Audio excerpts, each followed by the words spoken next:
Sejam muito bem-vindos. Aqui a gente vai falar sobre saúde, bem-estar, beleza? Então você não pode perder nem um minutinho aqui com a gente. Eu sou o Dr. Lucas Tosi e esse é o Papo Saúde.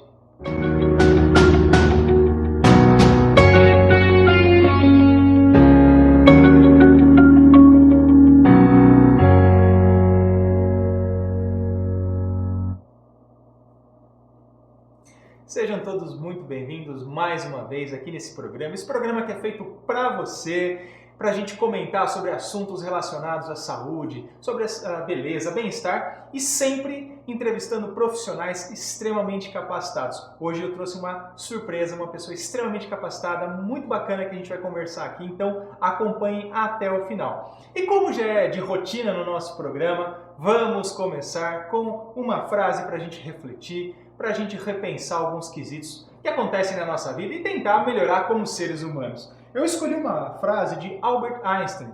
Ela diz o seguinte: a mente que se abre para alguma coisa nova nunca mais será a mesma. Então a gente está sempre evoluindo, sempre aprendendo. Cada vez que você vivencia novas experiências, cada vez que você aprende coisas novas, isso acaba ficando armazenado. Isso, de alguma forma, muda a pessoa que você é. Muda seus pontos de vista, sua forma de pensar. Então, eu acho essa frase muito bonita porque ela mantém aquilo que a gente sempre prega, que é a evolução, a constante adaptação. Então, achei interessante trazer para vocês. Espero que vocês tenham gostado. E, já dando sequência, vamos para aquele quadro, Doutor Responde. Então, as perguntas que vocês fizeram a respeito do nosso programa passado vão estar aqui e a gente vai escolher as melhores, ok? E eu começando aqui com a pergunta da Maria Helena de Piraju. Pessoal de Piraju acompanhando sempre aqui o Papo Saúde, muito obrigado. A Maria Helena, ela fez uma pergunta relacionada ao tema lombalgia, que foi o tema que nós tratamos com o Dr. Heitor no programa passado. E ela pergunta o seguinte: quais exercícios as grávidas devem fazer para evitar a lombalgia? Essa é uma pergunta que surge com muita frequência e interfere muito na vida das mulheres a lombalgia. A gente sabe disso, principalmente quando ela está no período gestacional. Nós sabemos que à medida que a barriga vai crescendo, como nós comentamos, o centro de gravidade acaba mudando. Então, à medida que a barriga cresce para frente, a grávida tende a jogar o corpo cada vez mais para trás. Isso força bastante essa região e acaba trazendo dores. Dessa forma, o fortalecimento da região lombar é fundamental. É claro que uma academia vai ser sempre muito bem-vinda, principalmente com um profissional adequado para te orientar nesses exercícios, ok?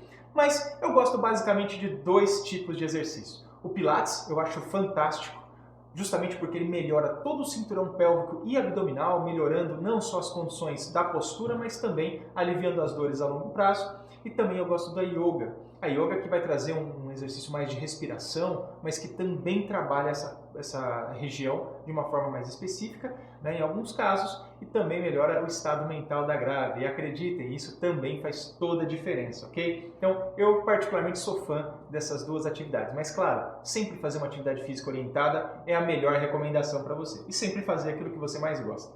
Uma outra pergunta foi da Samara, aqui de Paulistânia. E ela refere o seguinte: comecei a ter lombalgia desde o início da gestação. É normal? Bom, lógico que não tem ainda a mudança do centro de gravidade, como nós falamos no início da gestação, tá, Samara? Mas de qualquer maneira, é importante você dar uma pesquisada se a sua postura está ok.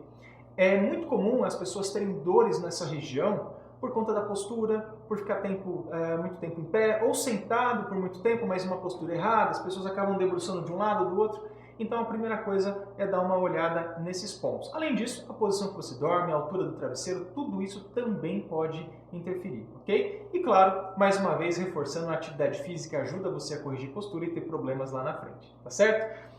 Dando sequência e agora começando a nossa entrevista, hoje, como eu falei, eu trouxe uma pessoa muito especial. Ela está integrando também agora o Instituto Tosi, então está trabalhando com a gente, vai ser muito fácil ter acesso a ela. Uma pessoa extremamente capacitada, como vocês vão ver, e muito simpática. Hoje com vocês eu trouxe a doutora Maiara Mendes Pinhata, ela é reumatologista. A doutora Maiara está aqui e vai conversar um pouquinho com a gente hoje sobre um assunto que tenho certeza que gera muita dúvida. Síndrome do anticorpo antifosfolípide, a famosa SAF. Doutora Maiara, seja muito bem-vinda aqui ao Papo Saúde. Um prazer imenso estar recebendo você. E eu fiquei muito feliz por ter aceitado o nosso convite. Esses assuntos que a gente vai debater são extremamente difíceis, eu diria, até dentro do meio médico, e você tem um conhecimento muito vasto a respeito, eu tenho certeza que vai dar um show aqui hoje com a gente. Muito obrigado pela sua presença. Fala um pouquinho da sua trajetória, como é que você chegou até aqui hoje. Muito obrigada, Lucas. Eu queria muito agradecer o convite, por estar fazendo parte do Instituto agora, estar voltando a Santa Cruz. Eu estava morando em São Paulo há mais de 10 anos e agora tive a oportunidade de voltar. Então eu vou me apresentar um pouquinho. Eu fiz faculdade pela Faculdade de Medicina de Catanduva, depois eu fiz Clínica Médica pela Universidade Federal de São Paulo e depois eu fiz Reumatologia pela Universidade de São Paulo, a USP.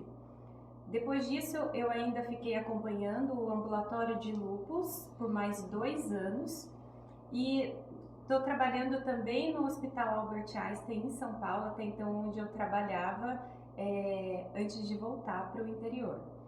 É um currículo bastante extenso, muito recheado, muito bacana por toda essa trajetória, tudo isso. E com certeza um prazer imenso estar te recebendo lá no Instituto TOSE. Mayara, antes da gente falar de uma forma mais específica sobre a SAF, a síndrome do anticorpo antifosfolípide, é muito interessante que a gente entenda o que são as trombofilias e quais as relações que existem dessas doenças com a reumatologia. Você poderia falar para a gente de uma forma mais ampla, um pouco mais geral, a respeito dessa relação entre SAF, trombofilia e a própria reumatologia em si? Então, eu gostaria de explicar um pouquinho o que são trombofilias, né, para a gente iniciar.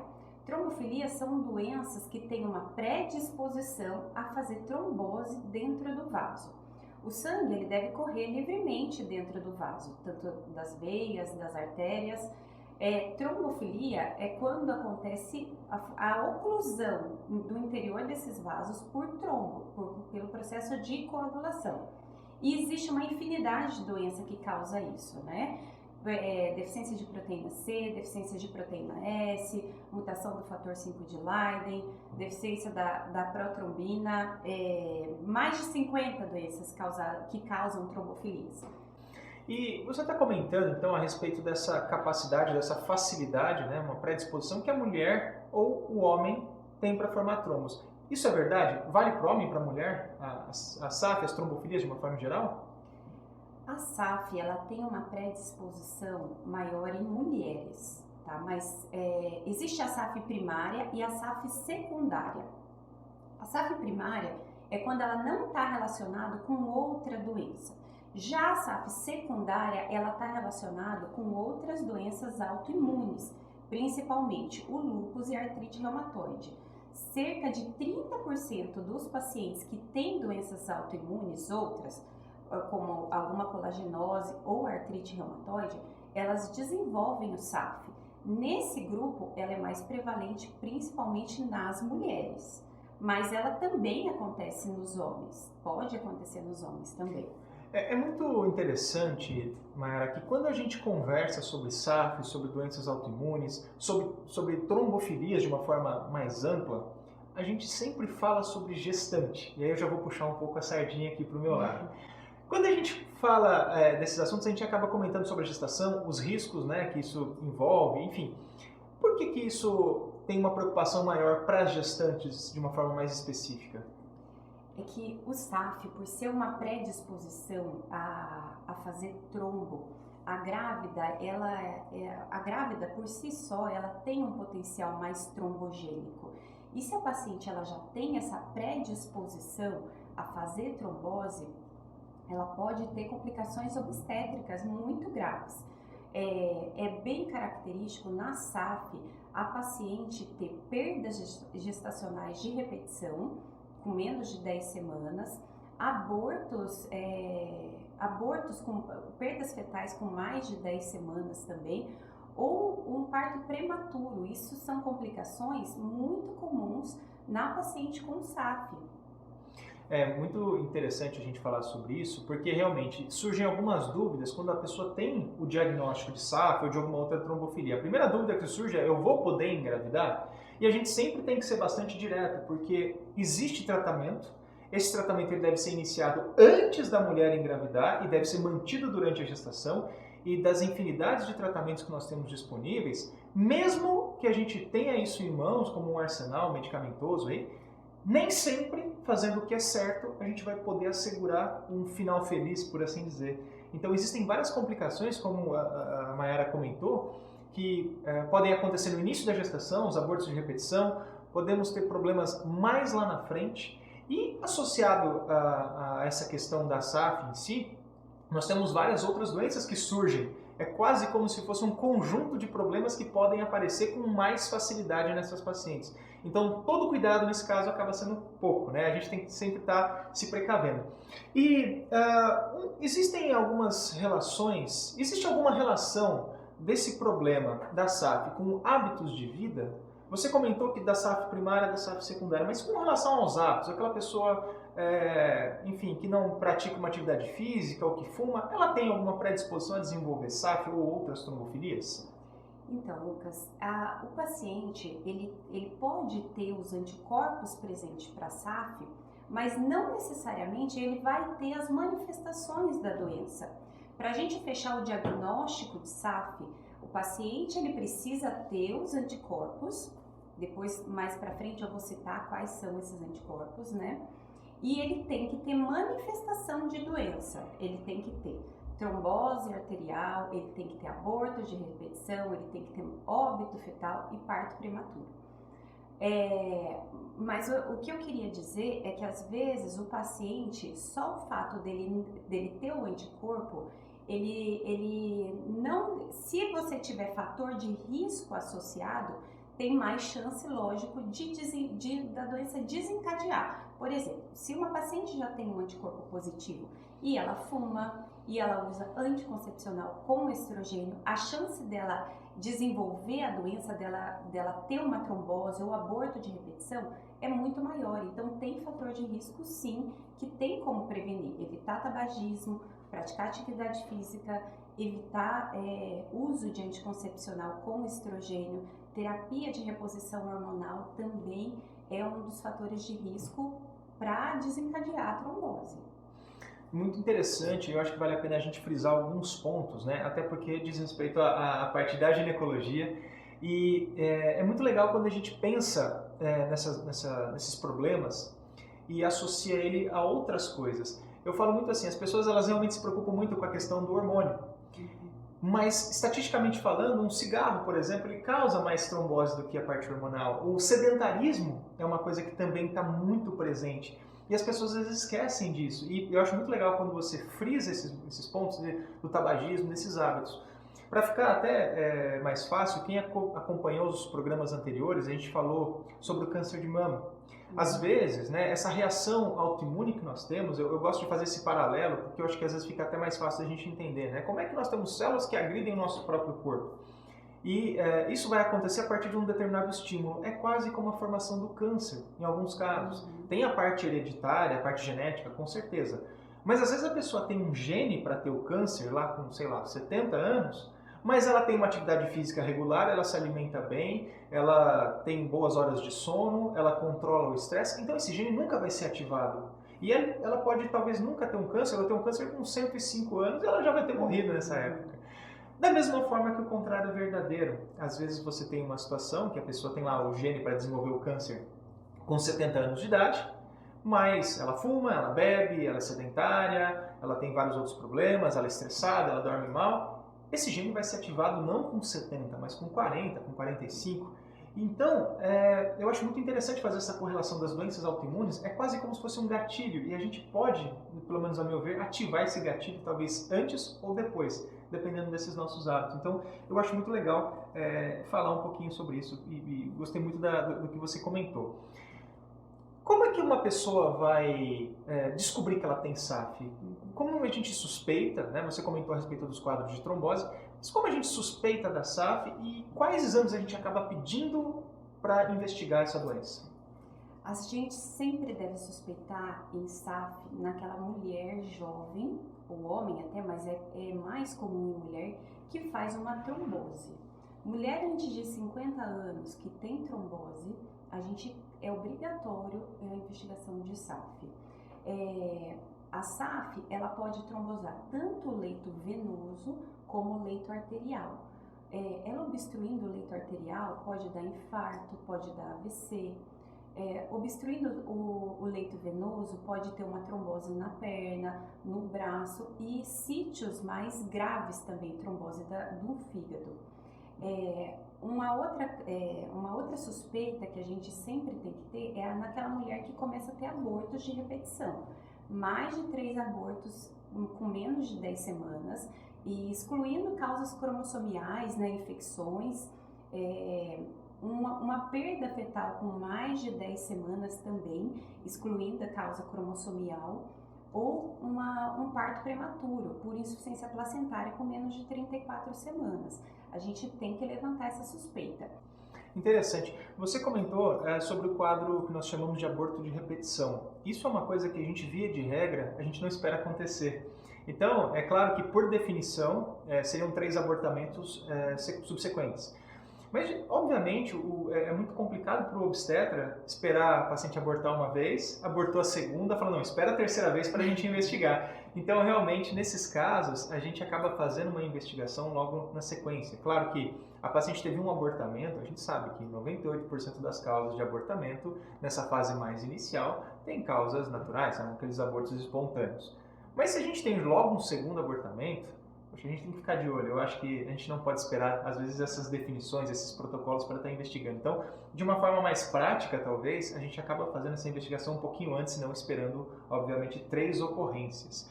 E com relação a esses anticorpos, é uma dúvida até pessoal. Muito frequentemente, a gente atende pacientes que não planejaram gestação. A gente sabe que no nosso país, cerca de 55% das gestações não são planejadas. E a paciente, ela chega da gente grávida, e ela conta que ela teve 2 perdas seguidas, ela está grávida pela 3ª vez, por exemplo.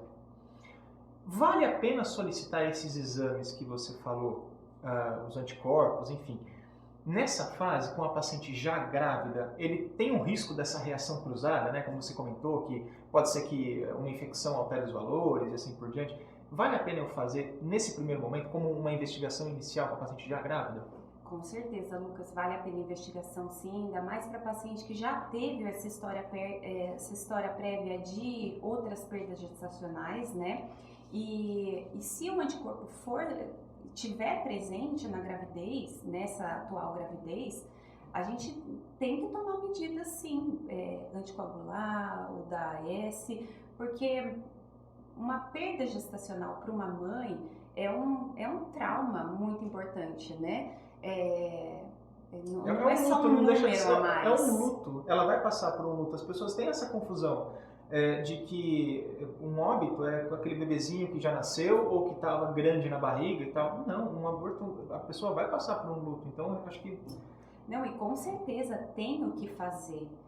Se a paciente já teve essa história de outros abortos, e você tem, é obrigatório sim essa investigação, porque tem medidas para ser tomadas, a anticoagulação, para evitar uma nova perda gestacional. E apesar de serem exames um pouquinho mais caros, alguns convênios até não cobrem, é muito difícil achar um convênio que cobre, por exemplo, a anti-beta-2-glicoproteína 1, né? São exames de altíssimo valor, eu não saberia dizer exatamente um número específico, mas são exames que fogem um pouquinho da média, mas que realmente se fazem necessário. Muito interessante. Bom, antes da gente dar sequência nesse assunto, é complexo, pessoal, é difícil até pra gente, a gente compreender toda essa questão da autoimunidade, da trombofilia de uma forma geral, que existem vários tipos. Antes da gente dar sequência nesse assunto, eu queria falar um pouquinho mais sobre beleza, sobre bem-estar, então eu vou pro momento Camélia para vocês aí.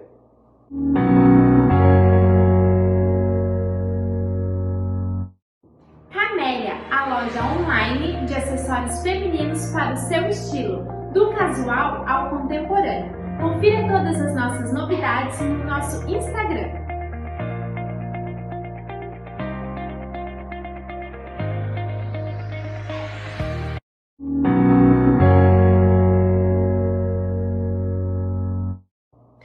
Estamos de volta aqui no Papo Saúde, hoje entrevistando a reumatologista a doutora Maiara Mendes Pinhata, que está dando um show aqui sobre SAF, sobre trombofilia, sobre autoimunidade. Está sendo sensacional. E Mayara, voltando ao assunto, a gente tendo esse diagnóstico, como que nós devemos proceder? Tanto para aquelas pacientes que estão grávidas, quanto pacientes que não estão grávidas. E além disso, existe um tratamento não medicamentoso para esse tipo de problema? Lucas, o paciente que ele já tem uma predisposição a fazer trombose, ele tem que cuidar de outros fatores, como a gente já citou. Praticar atividade física, evitar o tabagismo, evitar medicações hormonais que contenham estrogênio, né? Além disso, o paciente que tem essa história de SAF, que tem esse diagnóstico, quando ele está fora da gravidez, é obrigatório a anticoagulação. E não é qualquer anticoagulante que a gente pode usar na SAF. Os anticoagulantes que têm evidência atualmente são da classe cumarínico. E é um problema isso muito grande, porque esse tipo de medicação ele interage demais, tanto com o alimento como com outras medicações. Então o paciente ele tem que ter uma dieta, a gente fala monótona, porque pelo fato dessas medicações interagirem com a alimentação, se o paciente, por exemplo, come uma comida mais gordurosa, ou come um alimento, come mais salada, ele vai interagir e ele vai deixar de ficar anticoagulado. E isso pode ter trombose. Então, tem vários outros tipos de anticoagulante atualmente, dabigatran, apixaban, rivaroxaban, mas diversos estudos têm mostrado que esse tipo de anticoagulante, ele não tem ação na SAF.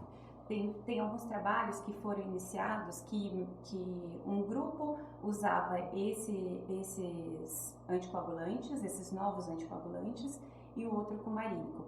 O trabalho teve que ser interrompido porque o grupo que estava usando esses anticoagulantes começou a trombosar muito mais do que o outro grupo.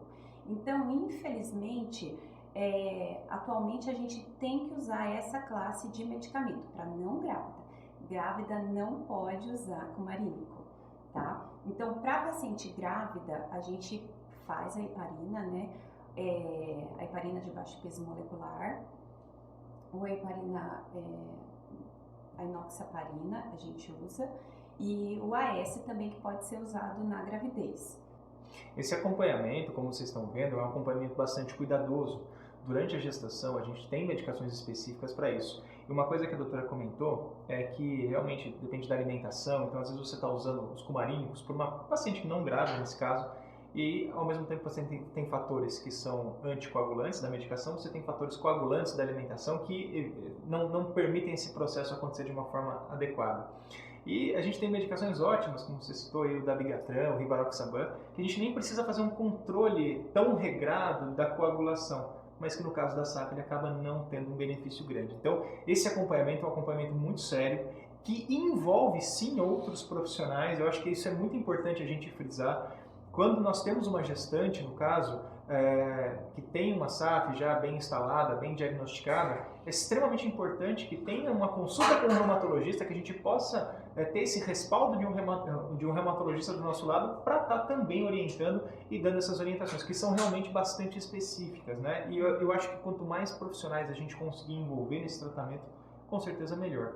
E claro que a gestação nesse caso tem que ser planejada, de fundamental importância, que o tratamento já comece a ser feito do início. Quanto mais precocemente você inicia isso daí, obviamente menores as chances de complicação. Lucas, eu queria fazer só uma correção. A heparina que a gente usa na grávida é a heparina de baixo peso molecular, a enoxaparina, algumas vezes associado com AS ou não. Para aquela paciente que tem um risco maior, a gente acaba associando junto o AS. Mas é fundamental um acompanhamento conjunto, tanto com o ginecologista como com o reumatologista, para não ter nenhuma complicação. Então fica difícil até para o obstetra que está acompanhando tomar uma decisão no momento mais adequado para interromper essa gestação, né? Eventualmente, algumas doenças mostram que vão dar problema lá na frente, uma hipertensão, alguma coisa do tipo, você acaba vendo uma restrição de crescimento mais importante e tal. E na SAF isso nem sempre acontece, então realmente é difícil a gente tomar algumas decisões relacionadas a isso. Dentro dessa linha de evolução das medicações, do próprio diagnóstico em si, o que a gente pode esperar, Mayara, até para finalizar esse assunto, o que a gente poderia esperar no futuro? O que você acha, na sua opinião mesmo, que vai melhorar? Medicações, métodos diagnósticos, o que a gente pode esperar? Então, tem vários outros anticorpos que estão em estudo, né? Não são, pelo que os trabalhos têm mostrado, não são só esses 3 anticorpos que estão presentes na SAF. Tem outros que estão sendo estudados, a fosfatidilcerina, fosfatidiletonolamina. Então, isso ainda tem que ser investigado, porque tem pacientes que você já deve ter visto que acontece perda gestacional de repetição e você não consegue descobrir as causas. Então, tem algo a mais aí que ainda precisa ser estudado, mas aí isso ainda não tá documentado, não está provado na literatura.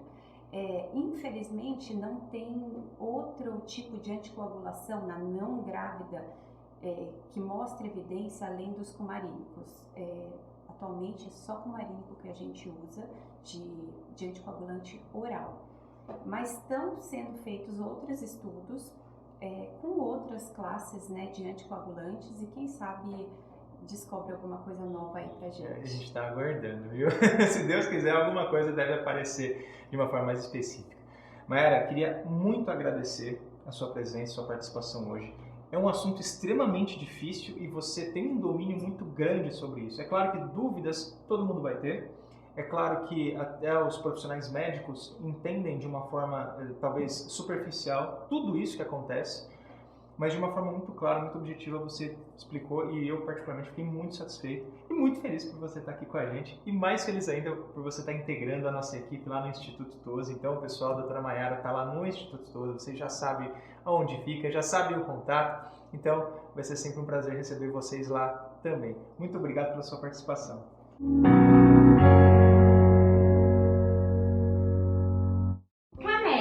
Sua loja online de acessórios femininos. Acompanhe o nosso Instagram e fique por dentro de todas as novidades.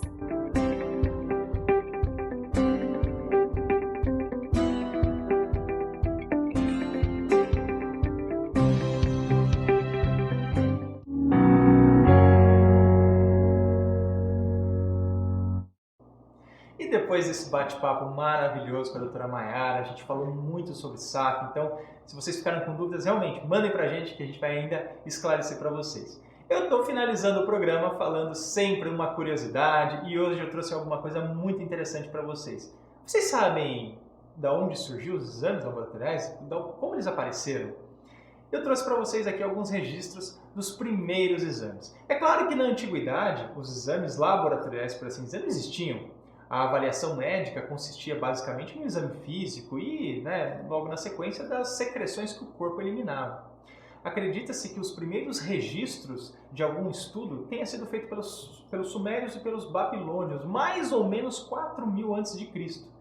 É claro que logo na sequência outros registros foram aparecendo e até mesmo nas culturas hindus nós podemos perceber que eles tinham uma avaliação da urina, tá?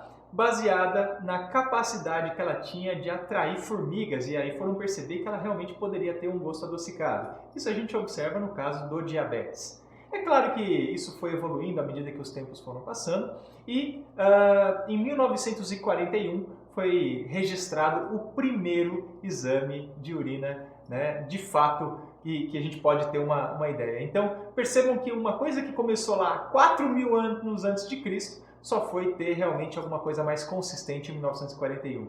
Muito interessante a gente falar sobre isso, já que a gente estava conversando sobre os exames agora há pouco, que são caros e tal. Então, percebam que existe sim uma evolução, que às vezes leva tempo, mas que hoje, com a tecnologia que nós temos, cada vez mais isso vai ser uma coisa frequente para a gente. Então, essa é a curiosidade para finalizar o programa. Espero que vocês tenham gostado. As dúvidas, mandem para a gente. Não se esqueçam de acompanhar as nossas mídias sociais, as mídias do Instituto TOSE, aqui da TVC de Bauru, o canal 13 da NET de Bauru e também as mídias sociais do Dr. Lucas TOSE. Pessoal, foi um prazer estar com vocês mais uma vez. Um forte abraço e até o próximo programa.